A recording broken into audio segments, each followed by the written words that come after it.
Israel Iran మధ్య శత్రుత్వం ఇప్పటిది కాదు. 4 దశాబ్దాలుగా 2 దేశాల మధ్య పచ్చగడ్డి వేస్తే బగ్గుమంటుంది. శాంతియుత ప్రయోజనాల కోసం అణ్వాయుధాలు రెడీ చేస్తున్నామని ఇరాన్ అంటుంటే తమ దేశంపైకి దాడి చేస్తారని ఇజ్రాయెల్ ఆరోపిస్తుంది. దీంతో టెహ్రాన్పై టెల్ అవీవ్ వరుస దాడులు చేస్తుంది.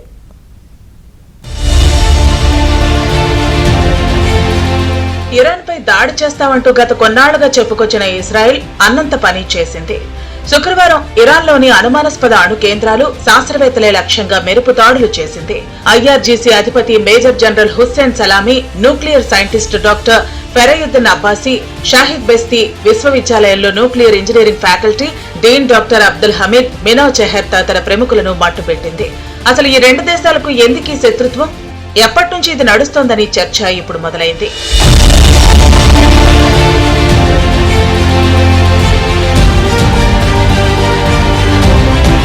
ఇరాన్, ఇజ్రాయెల్ మధ్య శత్రుత్వం ఈనాటిది కాదు, దశాబ్దాల కాలం నుంచి కొనసాగుతోంది. 1979లో ఇస్లామిక్ విప్లవం తర్వాత అమెరికా, ఇజ్రాయెల్ దేశాలను ఇరాన్ ప్రధాన శత్రువులుగా గుర్తించింది. ఆ తర్వాతి కాలంలోనూ ఆ శత్రుత్వం కొనసాగింది. టెహ్రాన్ అణ్వాయుధాలను ఉత్పత్తి చేస్తోందని ఇజ్రాయెల్ గత 20 ఏళ్లుగా ఆరోపిస్తూనే ఉంది. అయితే శాంతియుత ప్రయోజనాల కోసమే అణు కార్యక్రమం చేపడుతున్నట్లు ఇరాన్ చెప్పుకొస్తోంది.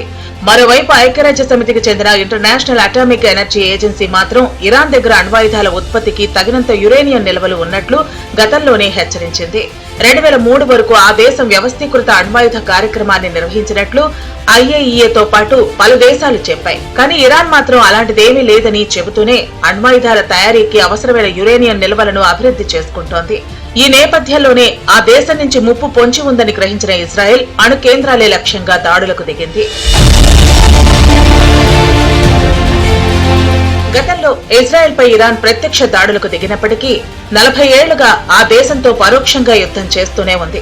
ఉగ్రవాద అనుబంధ గ్రూపుల నెట్వర్క్ ను ఏర్పాటు చేసి ఇజ్రాయెల్ పైకి ఉసిగొలుపుతోంది. గాజాలో హమాస్, లెబనాన్లో హెజ్బొల్లా, యెమెన్లో హుతీలు, ఇరాక్, సిరియాలో మిలీషియా సంస్థలు ఆ కోవకు చెందినవే. 2023 అక్టోబర్ 7న ఇజ్రాయెల్ పై హమాస్ ఉగ్రవాదులు దాడి చేసిన తర్వాత యాక్సిస్ ఆఫ్ రెసిస్టెన్స్ క్రమంగా బలహీనపడటం మొదలైంది. హమాస్ ఉగ్రవాదుల నిర్మూలనే లక్ష్యంగా ఇజ్రాయెల్ యుద్ధం ప్రకటించి వారి స్థావరాలను నేలమట్టం చేసింది. వారికి మద్దతుగా లెబనాన్ నుంచి హెజ్బొల్లా దాడులకు పాల్పడగా వారి మౌలిక వసతులను సైతం ఇజ్రాయెల్ దెబ్బతీసింది. ఈ తరహా చర్యలతో ఇరాన్ ఉగ్ర నెట్వర్క్ బలహీనపడింది. మరోవైపు అణు కార్యక్రమానికి సంబంధించి అమెరికా చేస్తున్న ప్రతిపాదనలను ఇరాన్ పదే పదే తిరస్కరించడం ఇజ్రాయెల్ కు బాగా కలిసొచ్చింది.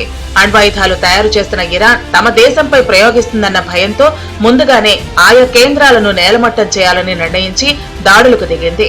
మరోవైపు ఇరాన్ కూడా ప్రతిదాడులు ప్రారంభించింది. Our fight is not with you. Our fight is with the brutal dictatorship that has oppressed you for 46 years. I believe that the day of your liberation is near. And when that happens, the great friendship between our two ancient peoples will flourish once again. I want to assure the civilized world, we will not let the world's most dangerous regime get the world's most dangerous weapons. And Iran plans to give those weapons, nuclear weapons, to its terrorist proxies. That would make the nightmare of nuclear terrorism all too real. సైనిక పరంగా Iran, Israel శక్తివంతమైన దేశాలే. అయితే 1979 నుంచి వివిధ రూపాల్లో Iran ఆంక్షలు ఎదుర్కొంటున్న నేపథ్యంలో ఆ దేశం వద్ద ఉన్న సంప్రదాయ ఆయుధాల్లో చాలా వరకు కాలం చెల్లినవి ఉన్నట్లు రక్షణ రంగ నిపుణులు చెబుతున్నారు. 1979 ఇస్లామిక్ విప్లవానికి ముందు అమెరికా, సోవియట్ యూనియన్ అందించినవి, ఇటీవల రష్యా నుంచి వచ్చినవి ఇరాన్ వద్ద ఉన్నాయి. వీటితో పాటు ఆ దేశ వైమానిక దళంలో సుమారు 350 పాత యుద్ధ విమానాలతో పాటు సాయుధ డ్రోన్లకు సంబంధించి ఇరాన్ ప్రధాన ఉత్పత్తిదారుగా ఉంది. ఇక ఇజ్రాయెల్ వద్ద అధునాతన ఆయుధ సంపత్తి ఉంది. 2024 అక్టోబర్లో ఇరాన్ చేపట్టిన క్షిపణి దాడి ఇజ్రాయెల్ కు పరిమిత నష్టం మాత్రమే కలిగించింది. అమెరికా సహకారంతో ప్రయోగించిన బహుళ అంచెల క్షిపణి రక్షణ వ్యవస్థే దీనికి కారణం. జనావాసాలపై లేదా కీలక మిలిటరీ స్థావరాలపైకి వచ్చే రాకెట్లు, క్షిపణులను ఇది గుర్తించి వాటిని మార్గ మధ్యంలోనే ఇజ్రాయెల్ పేల్చేయగలదు.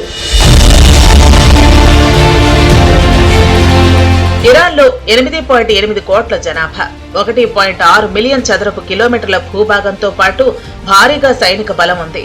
దాదాపు 6 లక్షల మంది సైనికులతో పాటు 2 లక్షల మంది రెవల్యూషనరీ గార్డ్స్ ఇరాన్లో ఉన్నారు. ఇక జనాభా, భూభాగం పరంగా ఇజ్రాయెల్ ఇరాన్ కంటే బలహీనంగా కనిపించినా సైనిక పరంగా ఇజ్రాయెల్ పటిష్టమైంది. చిన్న దేశమైనప్పటికీ 1.7 లక్షల మంది క్రియాశీల సైనికులు, 4 లక్షల మంది రిజర్వ్ బలగాలతో గణనీయమైన సైనిక శక్తి ఉన్నారు. ఇజ్రాయెల్ వద్ద అణ్వాయుధాలు ఉండొచ్చనే అనుమానం ఉంది. అయితే తమ వద్ద అణ్వాస్త్రాలు ఉన్నట్లు ఇజ్రాయెల్ ఎన్నడూ అధికారికంగా వెల్లడించలేదు.